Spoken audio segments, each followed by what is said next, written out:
중랑구에서 21년째 감자탕집을 운영하고 있는 엄마 조영순, 아들 신선입니다.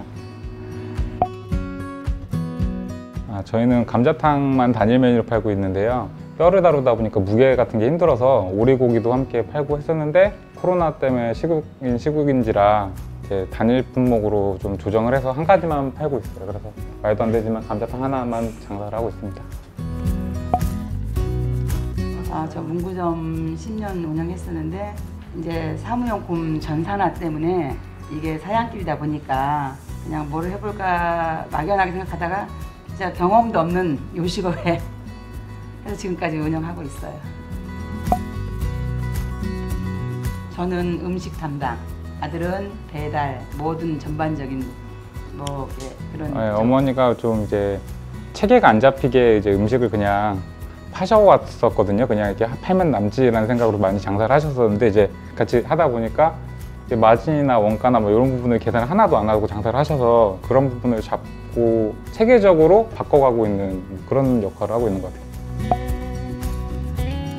장점은 가장 큰 게 인건비였던 것 같아요. 그 인건비에 대한 부담이 되게 컸단 말이에요. 근데 지금 이제 가족들끼리 운영하다 보니까 둘이서만 하거든요. 사람을 안 쓰고. 그러다 보니까 인건비에 대한 걱정은 좀 덜 하거든요. 확실히 덜 벌면 덜 가져가면 되고, 그 부분에 대해서 저희가 못 팔면 어느 정도만 해서 가게 뭐 월세 유지할 정도, 요 정도만 벌면은 둘이서 이 가게를 뭐 닫진 않을 수 있다.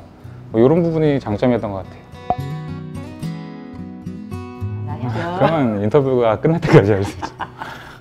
많았죠. 그러니까 이 친구가 생각하는 부분, 내가 또 생각하는 부분이 틀리다 보니까 많았죠. 근데 지금은 조금씩 맞춰가다 보니까 그게 적응이 되는 것 같아요. 많이 고맙고. 서로 잘하는 부분을 하고 있는 것 같아요. 서로 잘하는 부분에 대해서. 그러니까 이 친구는 배달 쪽에 엄청 많이 신경을 써서 진짜 중랑구의 감자탕이 알려줄 수 있게 해준 친구고 이 친구고, 나는 거기 그 밑에서 열심히 또 맛있는 음식 싸우고 이제 저는 서로 이제 배워라. 발전하는 거죠. 엄청 다투고 그냥 그래도 했어요. 유지가 되고 있어요. 가족끼리는 장사를 하면 안 된다고 생각을 합니다. 네, 진짜로. 네. 서로 잘 되자고 하는 건데 가족끼리니까 서로 조언을 해주더라도 이제 감정이 상할 수가 있잖아요. 그 부분이 되게 안 좋은 것 같아요. 같이 일하는 사람이면 같이 돈을 벌어야 되니까 함께 열심히 하자가 되는 건데, 가족이면 나한테 어떻게 그러지, 왜 공감을 못 해주지? 라는 부분이 되는 순간 이제 일이 진행이 좀 힘들다고 생각을 많이 했어요. 너무 정확한 성격 때문에 진짜 이만큼도 이 허투루 가는 걸 못 봐요. 엄마들은 그거를 융통성 있게 할 수 있는데 그거 조금 융통성을 그것도 안 돼요. 손님한테 부끄러운 짓은 하지 말아야 된다. 자식한테 부끄러운 얘기는 안 해야 된다. 이런 그런 그게 너무 강하니까 유도리가 없어요. 그러면은 좀 그런 게 좀 많이 힘들었어요. 근데 지금 많이 좋아지고 있어요.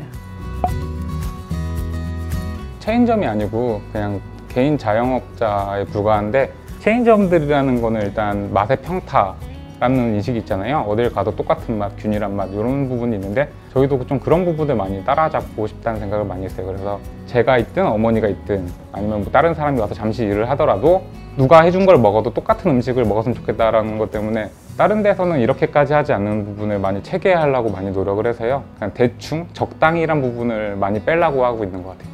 싸고 좋은 음식이 없다고 생각을 하거든요. 그래서 저희 같은 경우는 가게에서는 단일하게 이렇게 전골식으로 팔고 있지만, 배달 같은 경우는 나만의 감자탕이라고 해서 고기, 들깨, 우거지, 깻잎 이 양들을 다 그람수를 나눠놨어요. 근데 사람들이 왜 이 가격일지 모르시니까 우리는 이 감자 한 조각을 이 가격에 팔고 있다, 이 깻잎 30g을 700원에 받고 있다, 뭐 이런 식으로 가격을 다 나눠놓으면 정말 이 가격이 비쌀까? 라고 했을 때 저는 아니라고 생각했기 때문에 그런 부분을 가장 손님들한테 다가가려고 했죠. 난 진짜 폭리를 취하고 있는 게 아닙니다 라고 말씀드리고 싶었어요.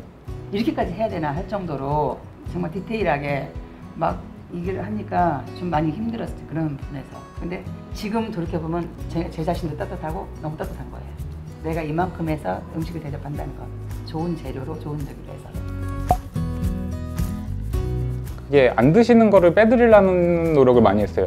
저희 가격 같은 경우도 배달비 0원이라는 건 사실 저는 없다고 생각을 하거든요. 근데 배달비 0원이라고 광고하는 분들이 되게 많으세요. 근데 배달이라는 거는 뭐 쿠팡이츠를 쓰든 배달의 민족을 쓰든 최소 4,000원에서 많게는 6,600원 세금 포함해서 그 정도 금액이 나간단 말이죠. 근데 손님들한테 배달비 0원이요 라고 했다면 내가 정말 포장으로 갔을 때 6,000원 정도, 5,000원 정도? 진짜 적으면 4,000원 정도 가격 차이가 발생해야지 정말 배달비 0원이라고 생각을 하는데, 그렇지 않으면서 배달비 0원이라고 광고하시는 걸 보면 저는 사실 조금 위선이 아닐까라는 생각도 하는 편이거든요.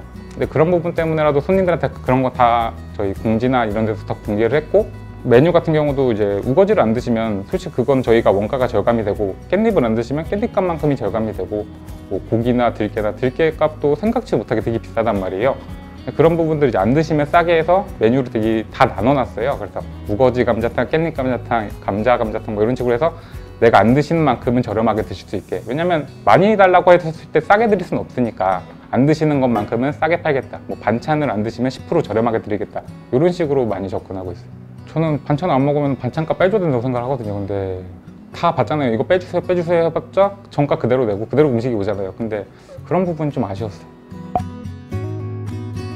너무 커진 것 같아요. 되게 배달을 하고 그 부분에서 저희가 포장 비용이나 이런 부분 원가가 다 올라가는 건데, 그걸 다 감수하면서 배달비까지 이렇게 지원하고 한다는 건 그냥 배달 대행 기사로 이제 전업을 바꾸는 게 훨씬 낫지 않을까, 이런 생각을 더 많이 합니다.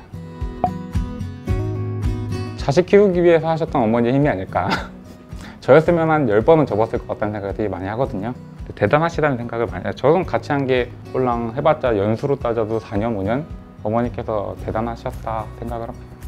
특히 뭐 힘든 거, 뭐 당연히 힘은 들죠. 근데 즐거웠던 것 같아요. 그냥 일에 대해서 손님들 오셔서 맛있게 드시고 가시고 감사하다고 막 할 때 보람도 있고, 정말 감자탕 한 그릇이지만 맛있게 드셔주는 거, 내가 진수성찬을 차려놓고 안 드시면 아무 소용이 없는 거지만 그래도 뭐 나물 하나도 이렇게 맛있게 드시면 그거에 대한 보람, 그것 때문에 더 견딜 수 있었던 것 같아요.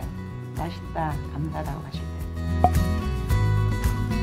메뉴를 더 늘리면 많이 팔 수 있잖아요. 감자탕이란 것 자체로는 매출이 한계가 어느 정도 보이다 보니까, 사실은 뭐 장사꾼이다 보니까 돈을 많이 벌까, 사실 거기서 질문이 시작되죠. 그 다음에 감자탕이라는 건 이제 데이트하거나 뭐 손에 묻히기 불편하니까 내가 뜯어주면 좋겠다. 뭐 그리고 손님들이 드시고 갔을 때 빈 접시에 보면은 뼈를 제대로 안 발라 드세요. 그러면은 저거 맛있는 건데 그래가지고 발라서 이제 친구들한테 팔고, 앞에다가 그냥 뭐 살로만 감자탕 뭐 이런 식으로 판매를 시작했다가 배달의 민족을 하면서 그때부터 제대로 팔기 시작했던 것 같아요. 그때부터 이제 아예 메뉴판에도 추가를 하고 하면서 작업 비용을 따로 받으면서 손님들한테 중량에 맞게 이런 식으로 작업을 해드리고 있어요. 그래서 처음으로 만들었다라는 부심은 좀 있었는 메뉴인 것 같아요. 뼈는 똑같이 삶아요. 양념도 하고 육수도 하고 그대로 하는 거를 이제 주문이 들어오면 뼈를 건져서 뼈를 작업을 하죠. 그때 뼈를 빼는 거예요. 그러니까 중짜 같은 경우는 600g 이런 식으로 해서 10% 정도 더 드리거든요. 그럼 600에서 660g 정도가 나올 때까지 뼈를 발라요. 그래서 어떤 뼈는 200g도 나오고 어떤 뼈는 30g밖에 살이 안 나오거든요. 중량을 명시해 놓고 그 중량만큼 채워드리고 있어요. 조리 후 한 근이 중짜면 사실 세 분이 드시기 적다고 생각 안 하거든요. 맛있는 집에서 잘 팔리는 집에서 먹는 게 최고 좋은 것 같아요. 오래 두고 파는 집들이 있거든요. 그럼 다음날 팔게 되고 다다음날 팔게 되고 이런 식으로 이러면 고기가 되게 푸석해져요. 그리고 처음에 손님들이 뭐 뼈가 잘 안 뜯어지네 라고 하시는 분들이 있는데, 뼈가 안 뜯어지는 게 정말 바로 만든 거예요. 진짜 신선한, 갓 나왔다, 이 집은 음식 순환이 잘 되는 집이구나 라고 하는 게 잘 안 뜯어지는 집이고요. 뼈가 너무 잘 뜯어진다 싶은 거면 안 팔린 집이 아닌가 의심해 보시는 것도 나쁘지 않다고 생각을 합니다. 지금까지 파김치가 빠지지 않고 나가고 있어요. 근데 뭐 그다지 맛이 있어서라보다도 그냥 느끼하지 않게 파김치 곁들여 드시라고 제가 추천을 드려요. 시그니처 반찬 같은 거. 네, 왜 소스 찍어 고기에 소스 같은 역할을 할까? 그런 식으로 그냥 파김치 곁들여 드시라고 추천드리고 있어요. 쉬는 날은 이제 그 다음날 장사를 준비하기 위해서 저녁에 나와서 다시 그 다음날 음식 준비를 해요. 하루를 제끼고 이제 식재료를 보내서 오기 때문에 전날은 이제 최대한 맞춰가지고 판매하고, 일찍 문을 닫더라도 닫은 다음에 다음날 이제 휴무 전날 저녁에 오픈 준비를 미리 해놓죠. 음식을 하다 보니까 막 6시에 끝날 때 있고 7시에 끝날 때 있어요. 사실 이게 그날은 배달이나 아니면 홀 손님이 좀 많으실 때. 그러면 좀 좋죠. 일찍 닫고. 당일날 판 거를 이제 다다음날 팔진 않게 하려고 이제 노력을 하는 거죠. 나눔 하더라도 다 소진시키고. 전 스트레칭을 3일 전부터 시작했습니다. 도수치료로 가다 봤는데 너무 비싸서 감자탕 파는 게 낫겠더라고요. 그래서 물리치료도 그렇고 그냥 스트레칭하고 있습니다. 체력이 보기보다 되어질 체력. 네. 건강하게 태어나는 게 복인 것 같아요. 그 운동하는 시간도 사치 같아요. 저는 아직까지는 그냥 그 남은 시간이면 음식 준비, 청소 뭐 이런 거에 좀 하고 있는 것 같아요. 그러니까 남들은 어떻게 했을까라고 근데 물론 힘이 들죠. 모든 게 뭐 무거운 거 들어야 되는 그런 상황이니까. 근데 재밌어요. 좀 오래됐어요. 근데 그분이 감자탕을 굉장히 좋아하시는 손님인데 멀리서 오세요. 멀리서 오시는데 좀 몸이 많이 안 좋으셔가지고 남편분이 이게 다 손수 뜯어서 그 전에 이 테이블이 좌석 방이었었거든요. 그럼 무릎에 넣어놓고 이게 다 떼서 입에 넣어주시고 그 아픈데도 모시고 와가지고 이 집 감자탕만 드시겠다고 오시는 거예요. 나는 그게 너무 죄송하고 고맙고 가실 때 내가 좀 볶음밥이니 뭐 이렇게 오시기 힘드니까 싸드렸는데 이제 좀 갑자기 잘못됐다고 듣고 나니까 많이 마음이 아팠어요. 정말 일주일에 한 번꼴로 오셨던 손님인데 그리고 이제 오시면 그릇까지 치워주시고 가신 분도 있어요. 그 그릇을 치워준 게 감사한 게 아니라 반찬까지 싹 다 드시고 갔을 때 고마운데 아, 왜 우리가 좀 더 못 챙겨드렸나 그런 마음. 근데 본인은 이제 그 남은 걸 때문에 치우려고 드셨겠죠. 근데 저희 입장에서는 어머 잘 드시는 거 좀 뭐라도 하다못해 깍두기라도 더 갖다 드릴 걸. 그런 게 좀 많이 그렇지 많아요. 그런 손님들이. 진짜 맛있으면 더 달라 그래. 맛이 없었나? 남은 거 드신 거야. 맛이 없었나? 목표를 확실히 갖고 하면 다 괜찮은 것 같아요. 배달은 배달대로, 홀은 홀대로. 근데 이 두 개를 함께 운영을 저는 최근부터 하고 있는데 그 부분이 조금 어려운 것 같아요. 원가 자체부터가 너무 접근 자체가 달라서 이 두 개를 함께 병행하면서 고객님들한테 왜 배달비 지원을 안 해줘? 라는 부분에 대한 게 저는 가장 가슴이 좀 그랬거든요.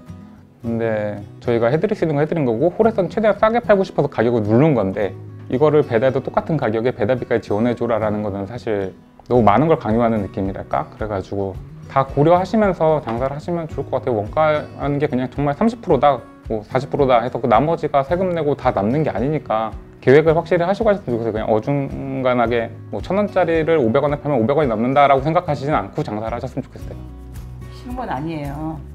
하다 보면 뭐 사람의 속을 쓰게 또 많이 그럴 수가 있고 내 마음 같지 않게 일하신 분들은 일하시는 만큼은 하지만 근데 제가 열심히 하면 또 재미는 있어요. 노력한 만큼. 건강하셨으면 좋겠어요. 아, 진짜 너무 아파요 일하면. 근데 좀 많이들 쉬고 그러셨으면 좋겠어요. 저희도 지금 한 달에 어머니가 1년 동안 거의 안 쉬고 장사를 하시다가 제가 들어오면서 나는 쉬어야 돼 라고 해서 한 달에 2번 정도 쉬다가 지금은 주 1회 휴무로 바꿨거든요. 근데 쉰다는 게 정말 소중하다고 느끼고 있고 일하시는 분들이 꼭 무리하게 너무 돈 벌려고 하지 마시고 틈틈이 쉬시면서 장사했으면 좋겠어요. 아들, 어? 제발 엄마가 하는 말에 좀 공감 좀 해줬으면 좋겠어. 그냥. 근데 아들이 있으면 해서 엄마 많이 든든하고 고맙고 서로 잘하자고 하는 건데 부딪히는 거잖아. 알았어. 영상 편지 같아서 그랬어. 마음은 항상 네가 짠하고 사실 네가 더 짠하지. 엄마 마음은 젊은 아들 식당 시킨다는 게 사실 엄마도 마음은 좋지는 않아. 좋은 조건을 못 만들어서 미안한데 그래도 어떡하냐? 우리 한번 열심히 해보자. 엄마가 돈 많이 벌고 장사 잘 돼서 나 차도 한 대 사주고 그랬으면 좋겠어. 손님들도 돈 많이 써서 부자 됐으면 좋겠고 그냥 그러다가 엄마 일 그만했으면 좋겠다. 장사가 잘 됐으면 좋겠죠. 그냥 뭐 저뿐 아니고 모든 분들이 다 일단은 기본적인 건 자영업자들은 장사 잘 되는 게 최고잖아요. 저희 메뉴에 우주 순살 감자탕이라고 해서 처음으로 순살 감자탕을 판매하고 있는데요. 장사가 잘 돼서 저는 뭐 체인을 내기보다 장사를 그만하고 집에서 배달을 시켜 먹었으면 좋겠고 그리고 제가 시켜 먹는 음식이 뼈 있는 게 아니고 뼈 없는 감자탕을 저도 먹고 싶어요. 소상공인 화이팅!